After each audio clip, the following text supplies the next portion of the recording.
कौन बनेगा करोड़पति सीजन 13 के एक हफ्ते के बाद ही एक महिला करोड़पति बन गई। सीजन 12 की तरह ही इस साल भी महिला ने 1 करोड़ रुपए जीते हैं। आगरा की रहने वाली हिमानी बुंदेला ने 15 सवाल का सही जवाब देकर 1 करोड़ रुपए जीत लिया है। हालांकि हिमानी अभी भी क्विज प्रतियोगिता में बनी हुई हैं और अब उनका अगला सवाल 7 करोड़ रुपए के लिए होगा, जिसका टेलीकास्ट 30 और 31 अगस्त से होने वाला है। आपको बता दें कि हिमानी बुंदेला जब 10वीं क्लास में थी तब स्कूल से लौटते वक्त एक दुर्घटना में उनकी दोनों आंखों की रोशनी चली गई, लेकिन हिमानी ने इस दुर्घटना को अपनी ताकत बनाया और हिम्मत कभी नहीं हारी।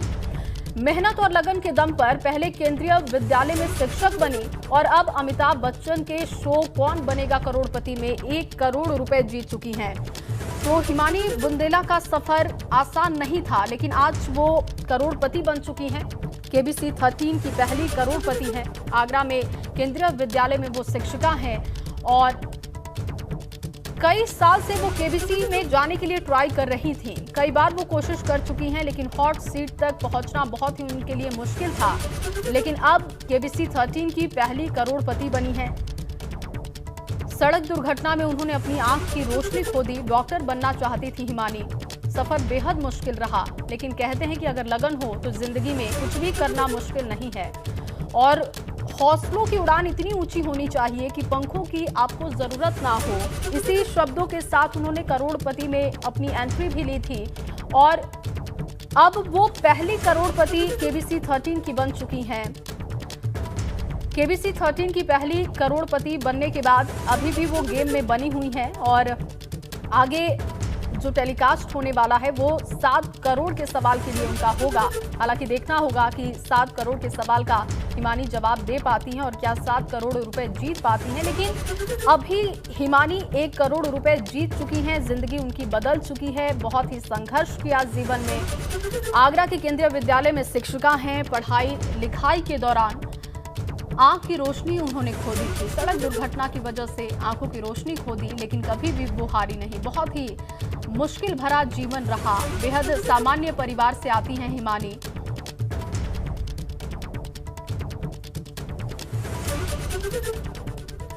और इस वक्त हमारे साथ केबीसी 13 की विजेता हिमानी बुंदेला लाइव मौजूद हैं। उनसे बातचीत करेंगे, उनका अनुभव जानेंगे। हिमानी जी, बहुत स्वागत है आपका एबीपी गंगा पर। थैंक यू मैम, नमस्कार। सबसे पहले तो बहुत बहुत बधाई हो आपको। आप करोड़पति बन चुकी हैं। 1 करोड़ के सवाल का जवाब देकर कैसा महसूस कर रही हैं आप? आपका अनुभव मैं जानना चाहूँ। थैंक यू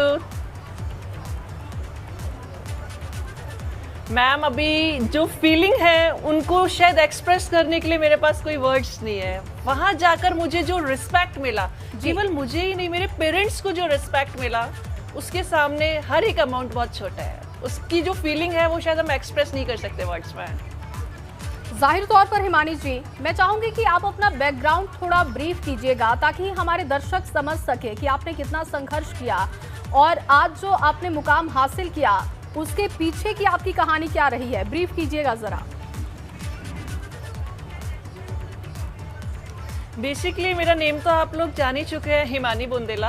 और हम लोग, हमारी जो फैमिली है वो बुंदेलखंड से बिलोंग करती है, बट मेरा जो बॉर्न है मैम वो आगरा में ही हुआ है और मेरा सारा स्कूलिंग जो है वो जॉन मिल्टन पब्लिक स्कूल से हुआ है आगरा में जी। लेकिन जब मैं 11th क्लास में तब मेरा एक एक्सीडेंट की वजह से विजन लॉस हो गया।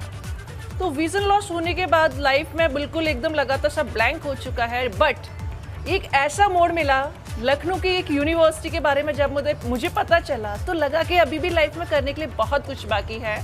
और वो यूनिवर्सिटी थी एशिया की फर्स्ट रिहैबिलिटेशन यूनिवर्सिटी, जिसका नेम है doctor Shakuntala Mishra national rehabilitation university Lucknow ji. जब वहां पहुंचे तो लाइफ में कुछ चेंजेस आए और 100 और जो कॉन्फिडेंस लेवल मेरा गिर चुका था विजन लॉस होने के बाद, वो 100 टाइम बूस्ट अप हो गया वहां जाके जी। करोड़पति तक आप पहुंची, लेकिन उसके पीछे कितना संघर्ष किया हॉट सीट पहुंचने के लिए? कितना मुश्किल रहा? कितने सालों से आप ट्राई कर रही थी? बेसिकली मैम केबीसी का जो मेरा सफर था ये कुछ महीने या साल, 2 साल, 4 साल, 5 साल का सफर नहीं है जी। ये एक बहुत ही लॉन्ग जर्नी है। Because I know very well जब मैं सिर्फ 5 या 6 साल की थी, तब से मैं केबीसी का क्विज खेलती थी अपने फ्रेंड्स के संग और उसमें मैं खुद अमिताभ सर बन जाती थी।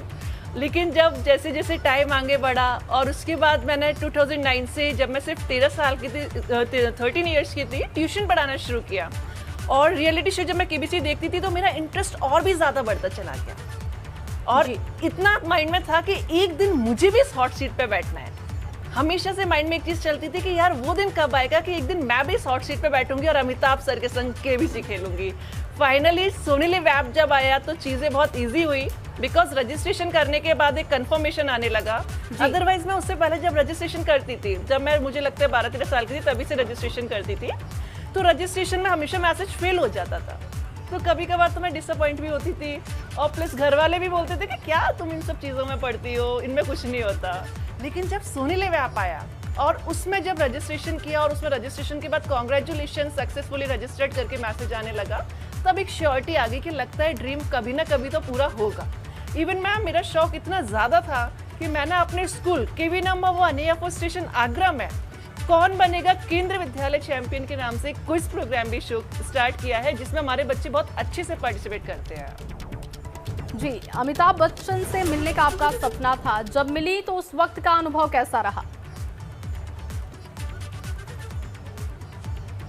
मैं ऑनेस्टली बताऊं, जब मैं फास्टेस्ट फिंगर फर्स्ट के लिए बैठी थी, मेरे माइंड में ये नहीं था कि मेरे को फास्टेस्ट फिंगर फर्स्ट करना है, लेकिन जब बैठे थे और हॉल में अमिताभ सर की जब एंट्री हुई, नमस्कार बोलते हैं जी, मैं सब कुछ भूल के सिर्फ ऑडियंस के संग हूटिंग कर रही थी और लग रहा था कि वाओ व्हाट ए ड्रीम। मतलब जो सपना देखा करते थे आज वो बिल्कुल फील हो रहा है।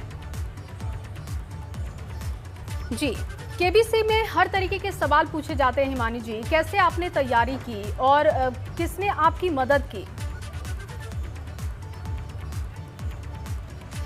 बेसिकली मैम, जैसे मैंने आपको बताया कि मेरा जो जीके का इंटरेस्ट था बहुत पहले से बना हुआ था, लेकिन केबीसी में जैसे विजन लॉस होने के बाद वैसे मैंने स्पेशली कभी केबीसी के नाम से प्रिपरेशन नहीं किया, बिकॉज जीके और करंट अफेयर्स में आज भी रेगुलर 5 या 4 o'clock उठ के सुनती हूँ रेगुलर।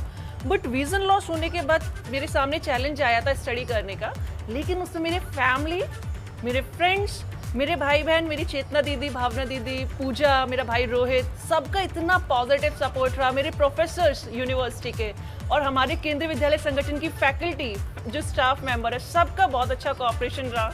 इवन मेरे जीजू स्पेशली, जो कि हमारी फैमिली में सबसे बाद में ज्वाइन हुए हैं, उनका सबसे पॉजिटिव फीडबैक रहा कि नहीं तुम कर सकती हो।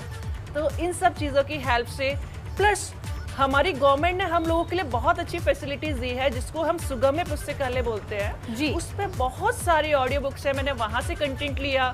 देन मोबाइल में स्क्रीन रीडर सॉफ्टवेयर की हेल्प से मैंने स्टडी करके अपना सारा प्रिपरेशन करती रही। जी, हिमानी जी, कितने घंटे आपने पढ़ाई की? और मैं ये भी आपसे जानना चाहूँगी, क्योंकि बहुत सारे लोग ट्राई करते हैं और हॉट सीट तक नहीं पहुँच पाते हैं तो बहुत निराश हो जाते हैं।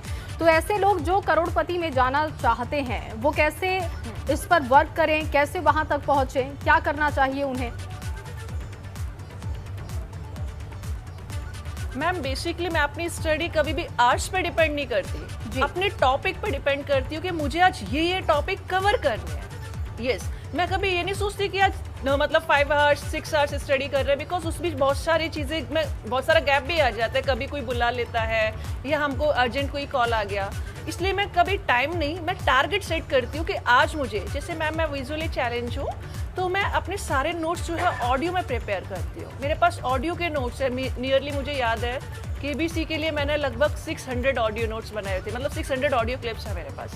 तो मैं रेगुलर टारगेट सेट करती थी कि आज मुझे इतने आवर्स में इतने ऑडियोस कंप्लीट करने हैं। जी, तो मॉर्निंग में अगर मैं 5 o'clock उठ रही हूँ तो 5 o'clock से 8 o'clock तक मुझे 100 ऑडियो अपने कंप्लीट करने हैं। देन नाइट में मुझे इतने 50 ऑडियो कंप्लीट करने हैं। फिर कल मुझे इस टॉपिक पे कमांड करनी है। मैंने अपना टारगेट इस टाइप से सेट किया हुआ था।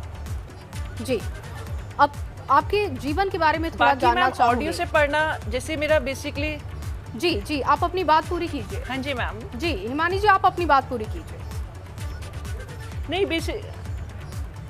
बेसिकली मैं यही बता रही थी कि जो आप टाइम आवर्स पूछ रहे थे, टाइम आवर्स का कुछ प्रॉपर डिफाइन नहीं कर सकते, लेकिन ये है कि हाँ, जब मैं स्टार्ट करती थी तो वो काफ़ी देर तक मेरा कंटिन्यूसली चलता रहता था। सिर्फ बीच में मैं कुछ देर के लिए उठती थी खाने पीने के लिए। आप डॉक्टर बनना चाहती थी और उसके बाद आप टीचर बन गई, तो ये स्विच क्यों हुआ? क्या कोई एक्सीडेंट की वजह से मुश्किल आई आपको, या फिर आपने चेंज किया कि अब डॉक्टर नहीं बनना तो अब टीचर बन जाना है? किस तरीके से आपने इसे स्विच किया अपने करियर को? बेसिकली मैम मेरा डॉक्टर बनने का ही एम था, और वो भी आई स्पेशलिस्ट मैं बनना चाहती थी। लेकिन लाइफ में एक टर्नओवर आया जब मेरा एक्सीडेंट हुआ जी। और एक्सीडेंट में मेरा विजन लॉस हो गया। वो लाइफ का सबसे बड़ा टर्नओवर था, और वहीं से मेरा जो करियर था वो कम्प्लीटली चेंज हो गया। बिकॉज अब मैं वो डॉक्टर वाला चीज़ नहीं कर सकती थी। देन मुझे जो डीएड है, डिप्लोमा ऑफ एजुकेशन मैंने किया हुआ है आफ्टर 12th, मुझे उसके बारे में पता चला। देन मैंने सीटेट क्वालिफाई किया फर्स्ट अटैम्प्ट में। दिन 2017 में जब मेरा एज 21 था, तब मैंने केंद्र विद्यालय संगठन में as a primary teacher join किया। जी, मुंबई तक पहुंचने का सफर हिमानी जी हमने आपसे जान लिया, लेकिन मुंबई में सफर कहां तक पहुंचा? 1 करोड़ तक तो आप जीत चुकी हैं, लेकिन उसके आगे का सफर कहां तक पहुंचा है अभी?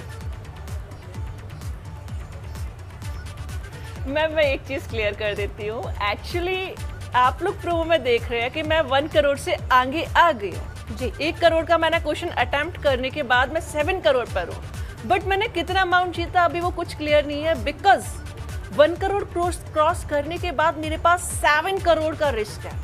उसमें कुछ भी हो सकता है। मैं अटेम्प्ट कर सकती हूँ, गेम क्विट भी हो सकता है, या फिर मैं नीचे 3-20 बार भी आ सकती हूँ। तो ये सब जानने के लिए आपको देखना पड़ेगा 30 अगस्त जन्माष्टमी वाले दिन रात 9 बजे सोनी टीवी पर कौन बनेगा करोड़पति। जी हिमानी जी, अब सवाल ये आता है कि जब आप 1 करोड़ जीत चुकी हैं तो उन पैसों का क्या करेंगी? क्योंकि जीवन तो बहुत बदल गया, एकदम से इतना सारा पैसा आना और उसके बाद उसका इस्तेमाल कैसे करना है, तो क्या आप यूज करने वाली हैं इसका? बेसिकली मैम अमाउंट मेरे लिए मैटर नहीं करता। मेरे लिए मैटर करता है मेरे टारगेट्स, मेरे गोल्स जो मैंने डिसाइड किए हुए थे केबीसी में जाने से पहले से। एक्चुअल ऐसे नहीं है कि अभी केबीसी में अमाउंट मिल रहा है इसलिए मैं डिसाइड कर रही हूँ। नो, मेरे गोल पहले से ही क्लियर थे। बेसिकली मैंने जिस तरह से अपने स्कूल केंद्र विद्यालय नंबर 1 एयरफोर्स स्टेशन आगरा में एक इनिशिएटिव लिया है अवेयरनेस कैंपेन का। फर्स्ट ऑफ ऑल तो मेरा टारगेट है उस टाइप के अवेयरनेस कैंपेन में वर्कशॉप और वेबिनार के थ्रू पूरे कंट्री में एक बार करवाया जाए जिससे अवेयरनेस और भी ज्यादा हो। सेकेंडली मेरा टारगेट है एक इंक्लूसिव कोचिंग इस्टेब्लिश करने का। जिस तरह से हमारी कंट्री में एक इंक्लूसिव यूनिवर्सिटी है, ऐसी मैं एक इंक्लूसिव कॉम्पिटिटिव पर्पज से कोचिंग इस्टेब्लिश करना चाहती हूँ, जहाँ पर एक ही क्लास में एक ही छत के नीचे सब टाइप के डिफरेंट लेवल बच्चे एक साथ बैठकर पढ़ाई करेंगे, चाहे वो विजुअली चैलेंज हो, हियरिंग इम्पेयर्ड हो या फिर ऑर्थोपेडिकली चैलेंज। सबको एक ही साथ उनके अकॉर्डिंग चीज़ों को अरेंज करके, जैसे कोई हियरिंग इम्पेयर्ड है तो उसके लिए मैंने प्लान किया मैं साइन लैंग्वेज इंटरप्रेटर लाऊंगी। कोई विजुअली चैलेंज है तो उनके लिए ऑडियो कंटेंट लेकर आएंगे। कोई हियरिंग, कोई ऑर्थोपेडिकली चैलेंज है तो उनके लिए रैम्प बनवाएंगे। तो कुछ इस टाइप का प्लानिंग मैंने किया हुआ है, देखते हैं कितना आगे होता है, बट प्लानिंग मेरा है, मुझे ये करना है। बिल्कुल आप आगे बढ़ेंगी क्योंकि आपने बहुतों के लिए एक पैमाना सेट कर दिया कि अगर आप चैलेंजिंग फेस में हैं तब भी अगर आप बहुत ज़्यादा हौसलों से बुलंद हैं तो आप कुछ भी कर सकते हैं। हिमानी जी, आपसे हम बात करेंगे क्योंकि बहुत सारा भी आपसे अनुभव आपका जानना बाकी है। केबीसी 13 की विजेता हिमानी बुंदेला से हमारी खास बातचीत। हिमानी बुंदेला ने अब तक बताया कि कैसे उन्होंने ये सफ़र तय किया। 25 साल की हैं हिमानी, लेकिन उन्होंने जीवन में बहुत संघर्ष किया और आज इस मुकाम पर पहुंची हैं। हंसता हुआ उनका चेहरा बहुत लोगों के लिए आज प्रेरणा बन रहा है क्योंकि हिमानी ने हमेशा से ही एक लक्ष्य तय किया, उस लक्ष्य को पाने के लिए वो काम करती रहीं। हिमानी, एक बार बहुत स्वागत एक बार फिर से आपका एबीपी गंगा पर। Thank you ma'am, thank you. Himani, आप जिस तरीके से लगातार हंस रही हैं, बहुत मोटिवेशन मुझे भी मिल रहा है और मैं समझ पा रही हूँ कि आज जो लोग ये देख रहे होंगे ये शो, आज बहुत मोटिवेट हो रहे होंगे। अब सवाल मेरा है, क्योंकि आप करोड़पति बन चुकी हैं, जब हॉट सीट पर आप बैठी और उस वक्त अमिताभ बच्चन जी सामने थे, दो डर होता है किसी भी प्रतियोगी के मन में जो अब तक का हमने शो देखा है।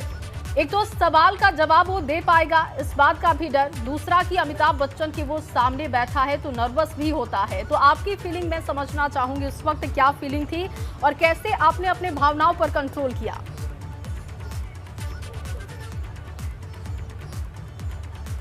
मैम मुझे लगता है ये सारी फीलिंग्स देखने के लिए ना आपको मेरा शो देखना होगा 30 अगस्त जन्माष्टमी वाले दिन।